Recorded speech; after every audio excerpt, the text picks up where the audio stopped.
Bismillahirrahmanirrahim. Assalamu alaikum. Welcome to Newsroom. I'm your host, Omar Khalid. But today is the 20th of March 2024, and these are the stories that we'll try to decipher during the course of the show. We'll begin with day 166 of the conflict in Palestine, perpetrated by Israel, with the famine and, of course, the deaths that are increasing with every passing hour, every passing minute, and every passing day. The world, or some of it, is trying to come to some resolution as far as a ceasefire is concerned, but Israel is hell-bent to continue with its offensive. It is also hell-bent to continue with a ground offensive in Rafah. Will the US be able to stop it, or are there other intentions at hand? This and more will be discussed in our first story. Our second story concerns the US elections. Joe Biden and Donald Trump, ladies and gentlemen, have moved closer to a November rematch, but a lot of voters in the US are unhappy with the situation. Why is that?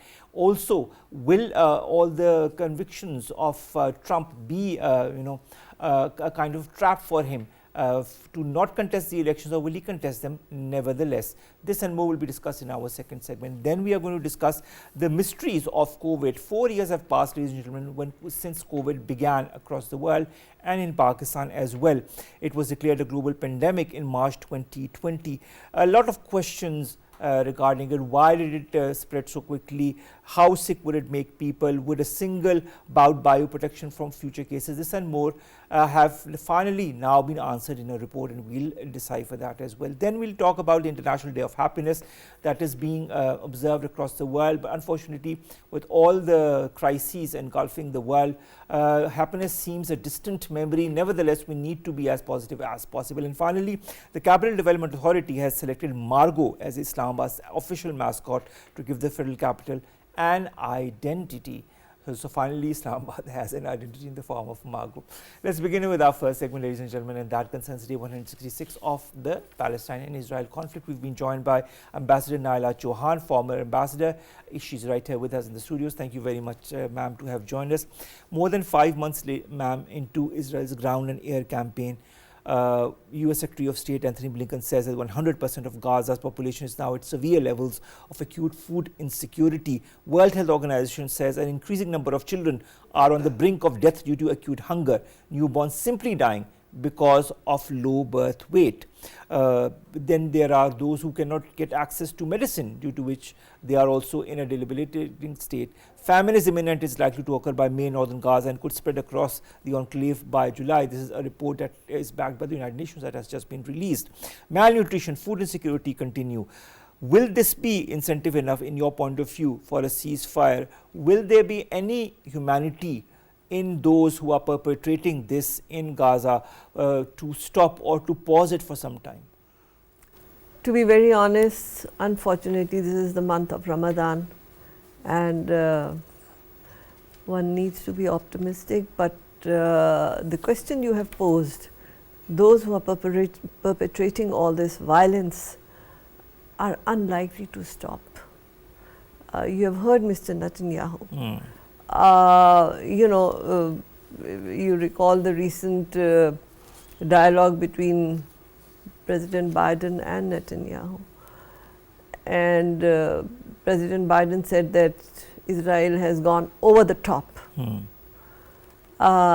that they even said that they may consider stopping the military aid.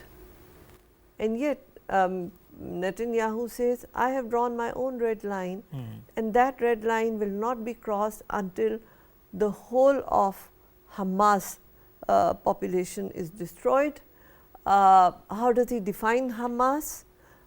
Because if you look at 2019, in a Likud party meeting, Netanyahu himself had stated that they had created Hamas to weaken PLO, so that there is no stability in the land of Palestine, which would give them space to expand. So at one point, they are making this so-called high moral ground to revenge for the killing of 1,400 Israelis on 7th of October. But Hamas was created with a design, but now that design somehow is unachievable, because Hamas has its own mind, its own agenda. And no matter how many Hamas leaders you kill, the kind of atrocities that are being committed will create more reaction, and this will be an unending story.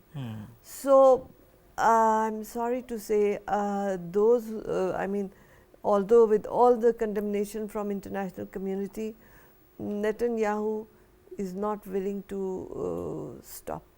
Because Netanyahu is being backed by, despite the statements that come, the strong statements, these statements need to be, some solid action needs to be added to these statements, so that Israel is pressurized. But Israel is not being pressurized to that extent that it can stop its incursion, and the ground offensive in Rafah is all but a reality, the way that Netanyahu has been spurning out statements, also spurning a plea from Joe Biden to call off this ground assault of Rafah. Speaking of that, air attacks on 2 houses in Rafah, southern Gaza, have killed 14 people.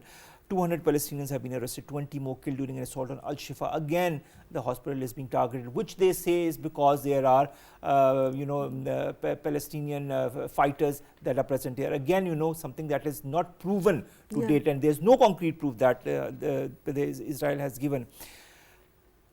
Israel's genocide and ethnic cleansing continues. Do you feel we are looking at one of the worst man-made disasters of this century? Yes, I totally agree with you. And I also agree with your earlier point that there is a gap between the rhetoric and the action. So, as you're aware, Canada has decided to not provide military aid to Israel, and it's being said that would USA also do so. Even if they do so, Mr. Butt, you must keep in mind that the deal they already have with Israel is valid till 2028, approved by the Congress. So, even President Biden, if he states that they are going to stop the assistance actually on the ground will not stop before 2028, which is about 5 years from now. So, it would be 5 years of continued military support for this violence. But can't the Congress take out a resolution, a joint resolution, and just stop this aid? Would they want to? That is the main question, isn't it? Ceasefire talks between an Israeli delegation and mediators from Qatar, the US and Egypt has entered its 3rd day in Qatar's capital, Doha. Qatar's foreign ministry spokesperson says while it remains too early to talk about a breakthrough, Doha remains cautiously optimistic. Should we remain cautiously optimistic? Why not? We should remain cautious, but cautiously optimistic means that there is no silver lining, and yet you have to have faith that somehow this genocide, it's worse than genocide, Mr. Butt. If you look at the definition of genocide, they've exceeded it. And that's what the ICJ had also cautioned Israel, that whatever they are doing as their pretext of right to self-defense, it should not exceed the definition of genocide as per the Convention on Genocide. So, they should have kept the threshold under, but they have not. They have exceeded it. So, that also will have repercussions on them. All right, another repercussion from the US also I'd like to discuss. A group of more than 100 Democratic donors and activists have sent a letter to US President Joe Biden warning him that growing anger over his support for Israel will increase the chances for a Trump victory at this year's presidential elections. Are there going to be political repercussions of Joe Biden and the US's blatant support for Israel? I think so, and I think they are also, the politicians are already using the Israel card in their election campaigning. So, yes, I think it will have repercussions on Joe Biden, because now he is being given titles which implicate him in all the killings that are taking place in Palestine. All right. Also, Israeli settlers and their role in the West Bank, as we see, is something that hasn't been stopped to date, although there have been resolution passed against them in different countries. But between October 2023 and January 24, settlers in the West Bank built at least 15 outposts, 18 roads, which are illegal under both Israeli and international law. They have built hundreds of meters of fences and built multiple roadblocks, which has limited the movement of the Palestinians. Then the attacks on Palestinian residents is also going on unabated. Are these settlers being given a free rein? They are also, blocking the aid from properly entering Palestine. Yes, but in our earlier program also, if you recall, we had talked about it, that this is their modus operandi. First is the ground offensive.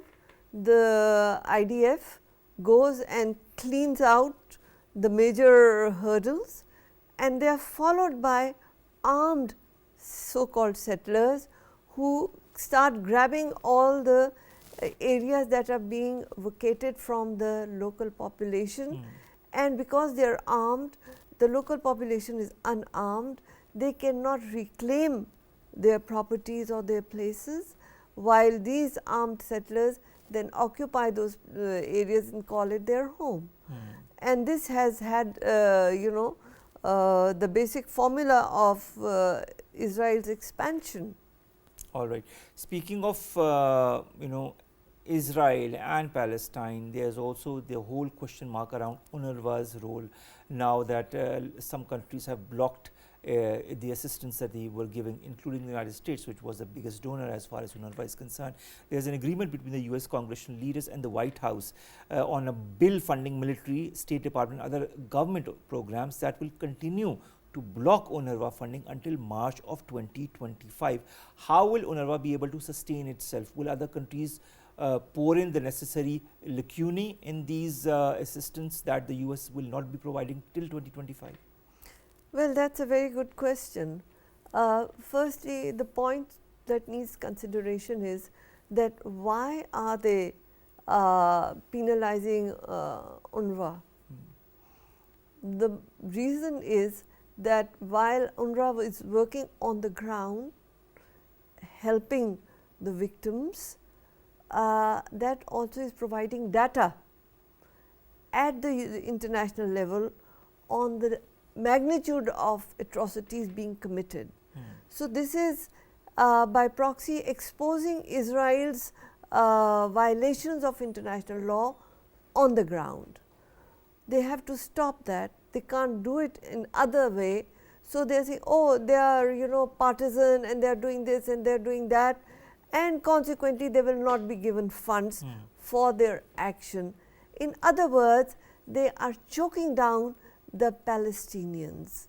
Even the aid, if you recall, recently they did from air, dropping of aid via Israel. The kind of packages that were thrown killed 5 Palestinians. So, can you imagine that they are not giving? Well, that is another question mark, Ambassador Naela. The fact is that when you can easily bring the aid through the routes that are being blocked by Israel, wherein Israel says it is not blocking anything, it is letting as much of it enter, which is far from the truth. But the fact remains that air raids are not as effective as, all the aid that is coming through the land routes. Indeed, but on top of it, this aid is killing people. True. So, it's hitting people, So, how if UNRWA is stopped, then of course, USA is a major donor. Its functions will be affected.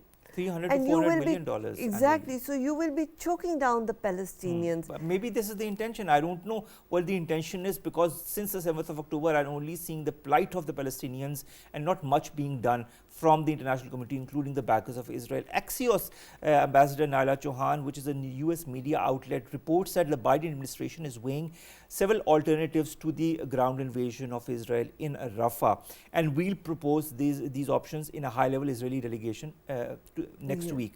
Now, there are 2 alternatives that are on the cards as per Axios. Delay a military operation in Rafah, focus on stabilizing the humanitarian situation in northern Gaza, and this plan will involve constructing shelters for civilians evacuated from Rafah. Second will be focused in the first stage on securing Egypt's side of the border with Gaza as part of a joint US-Egypt-Israel plan to destroy tunnels under the border and create infrastructure to prevent arms smuggling into Gaza. What's your comment on these options? Are these viable? If they are true, that is. Exactly, if it is true. Already, I think their team has reached United States, the Israeli delegation. I think today or tomorrow they are landing.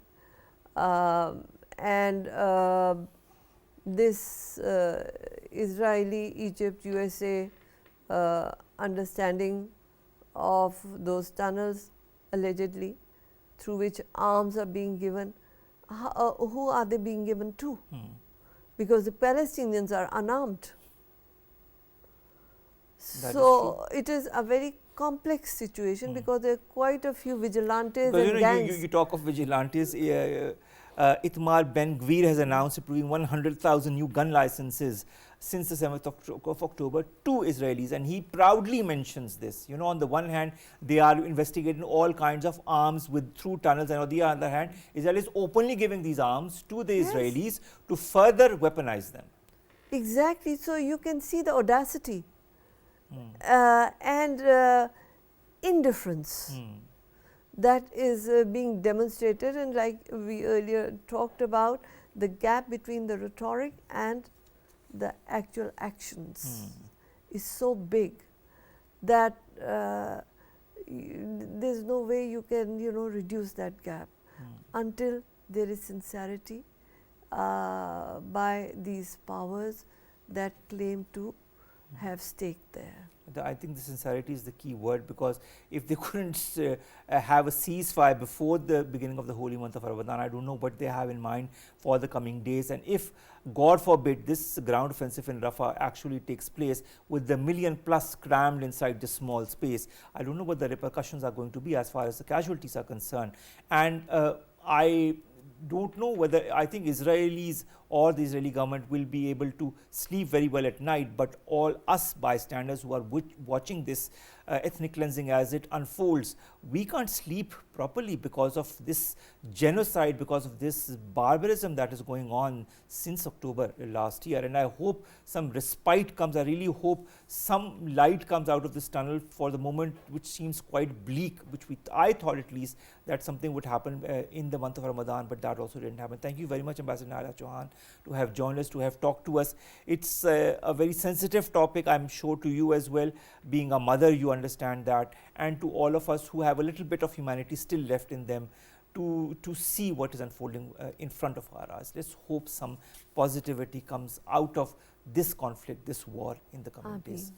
Thank you. Let's come to our second story, ladies and gentlemen, and that concerns elections in the United States of America. Joe Biden and Donald Trump, ladies and gentlemen, are moving closer to a November rematch. Primary voters around the country on Tuesday urged their favored candidate to keep up the fight and worried about what might happen if their side does lose this fall.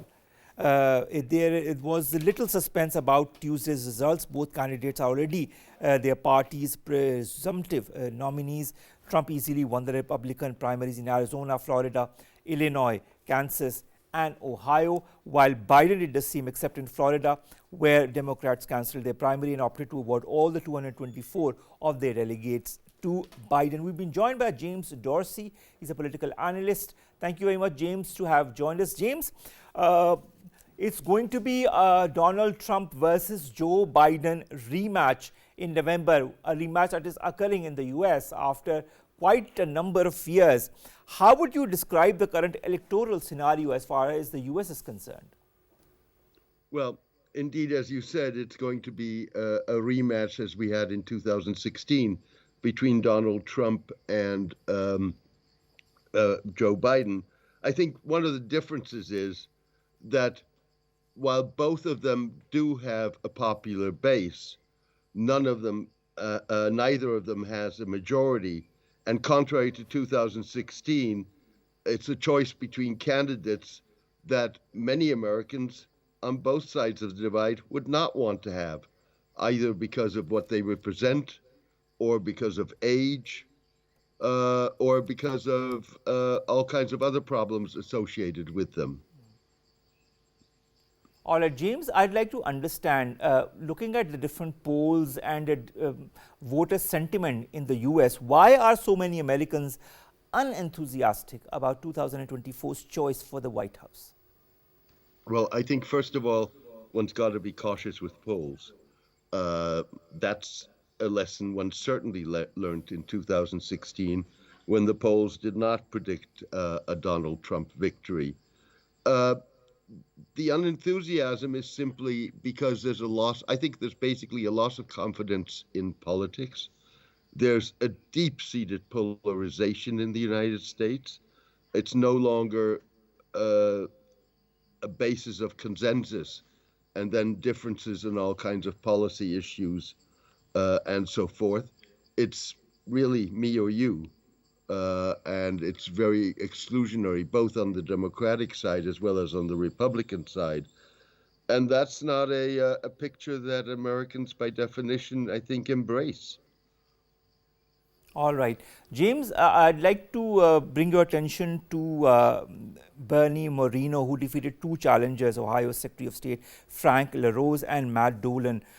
Now, Moreno and Trump appeared together Saturday at a rally where Trump praised his endorsed candidate as a warrior and, of course, ramps up again his dark rhetoric, saying that were he not to be elected, it's going to be a bloodbath for the country, quote unquote. Then his campaign insists that he was referring to the auto industry and not the country as a whole. Is the US public lapping up this dark rhetoric of Donald Trump? And if so, why? Well, I think, first of all, it's Donald Trump only represents one slice of the American public. And to take that a step further, primaries, whether Republican or Democratic, but certainly in the case of Republicans, do not represent the broad mass of Republican voters. They represent about a third of Republican voters and those that have publicly committed to voting for a Republican candidate, which doesn't mean that they are obliged to do so. So we don't really know till we see what the election result is, how many voters will cast their ballots. Add to that sure, Trump makes all kinds of statements, which he then tries to walk back. But in the case of this remark, there's simply precedent. Trump refused and refuses to acknowledge the legitimacy of the 2020 election, which brought Joe Biden to office, and in fact has actively sought to undermine and to reverse it. So I would take those comments about a bloodbath serious. All right. James, also, when you look at this political mangling between Donald Trump and Joe Biden, we know Trump is 77. He portrays the 81-year-old Biden as mentally unfit, that he cannot even tie his shoelaces, etc., etc. The president describes his Republican rival as a threat to democracy after his attempt to overturn the 2020 election results and his praise of foreign strongmen. Do you feel this rhetoric is part of US politics, or is this unusual? Well, I think it's part of U.S. politics in the sense that U.S. politics, certainly in election campaigns, tend to become very personal. And it's about not only about policies, but it's about the person, him or herself, and it's about discrediting that person. I think there is a degree of truth in what the Democrats are saying about the stakes in this election.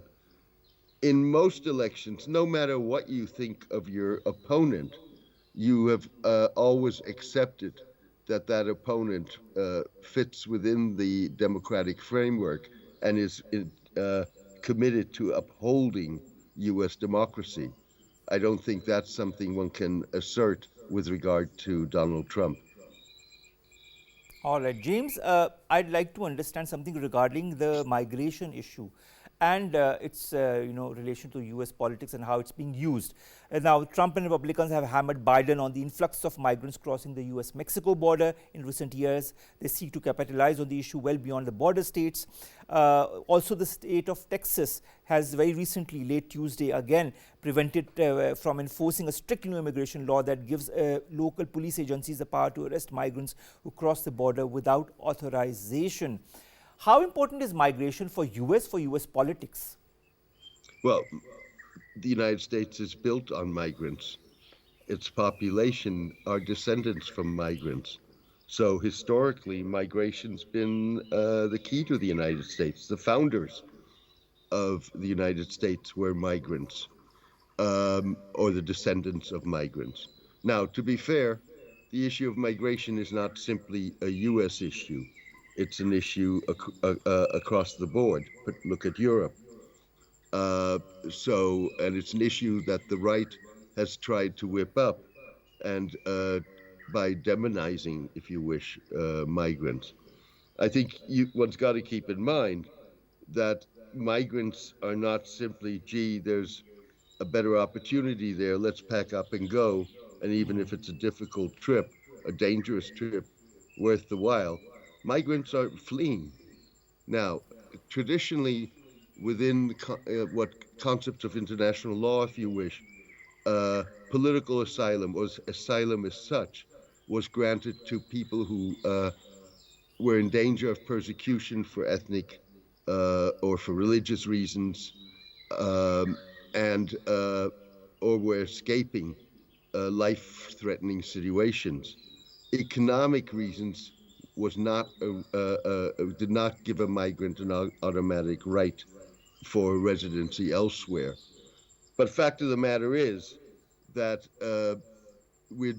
people are fleeing Central America, and where many of the migrants come from, because of the increasing violence and economic deterioration in those countries. And so the solution has to be a balance between, on the one hand, indeed, addressing migrants' plight, but at the same time helping countries ensure that that they are able to offer the opportunities and the security and safety to their citizens. All right. So, which means, in fact, indirectly, that whichever political party works for the benefit of this whole migration issue will also get more votes.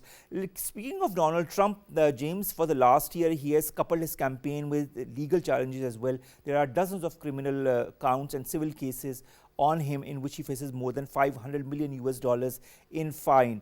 Now, his first criminal trial was scheduled to start Monday in New York on allegations, but this was delayed. How do you see the different statements that are emanating regarding the different counts that former President Donald Trump is facing? And do you feel that Trump insisting that cases against him are political, and that his attacks a day earlier on Jewish Democrats, in which he alleged that they hate Israel and their own religion, was misconstrued? Do you feel that Trump is going to have a difficult time ahead before the elections because of all these counts that he's involved in? Well, I think one's got to be somewhat more nuanced in evaluating that. His base and those that are inclined to vote for him basically have sort of indicated that all of these civil cases against him, whether or not he wins those civil cases, are not going to affect their attitude towards Trump.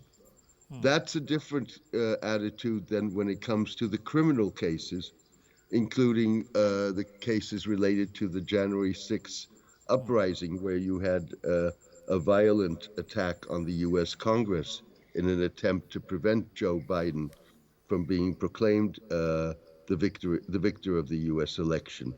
There are a fair number of people who support Trump, but who do feel that if he were to be convicted of that, then they may not vote for him. Now, obviously, he's going to portray this as a witch hunt, But fact of the matter is, the U.S. does have a solid legal system, and these things will only, first of all, will only go to court if there's reason to go to court, and if the prosecutors believe that they have a chance of more than reasonable chance of winning the case. But ultimately, it's decided in a court. So the notion of a witch hunt is a bit far-fetched. All right, James. Thank you so very much to have joined us and to have discussed the this changing scenario as far as U.S. politics is concerned. Now that the elections are slowly and steadily nearing, and of course, both the sides, the Republicans and the Democrats, both are gearing up as well for a fight to garner as many votes as possible. Thank you very much, James Dorsey, political analyst, to have joined us to discuss U.S. politics and the U.S. presidential election. Let's come to our last two stories. The first concerns COVID-19. 3 years have passed since COVID officially, entered the world and our homes, and the number of cases that we've seen across the world as well. Now, there were a lot of questions that people across the world had as far as COVID-19 is concerned, a lot of questions that remain unanswered. But now recently, the World Health Organization has released a report in which it has answered many of those questions, whether it be how many times you can have COVID, whether it be does COVID spread come down to coughs and sneezes, or is there more to it, how long can our defenses last, whether we get inoculated or not, or whether we get COVID. Once we get COVID, do we still have this immunity against COVID for a longer time or not? What's behind the strange long-term symptoms? And of course, is there any such thing as a seasonal break from COVID? Can we get that? Or do children have a secret weapon that protects them from COVID? And how does a virus like COVID wreak havoc for a couple of months in some of the cases? A lot of those have been answered in the report. It's a very long report, and we'll be discussing that in a longer segment later in one of our shows. Then, ladies and gentlemen, today is the International Day of Happiness. Now, the United Nations has called for a balanced approach for economic growth that promotes happiness and well-being of all peoples, announcing the 2024 International Day of Happiness official campaign theme, that is happiness for all humanity. The United Nations says that happiness is a fundamental human right and a goal for all. It is a universal aspiration in the lives of all. It is a way of living, being, and serving communities and society. It is a North Star for individuals, communities, governments, and society.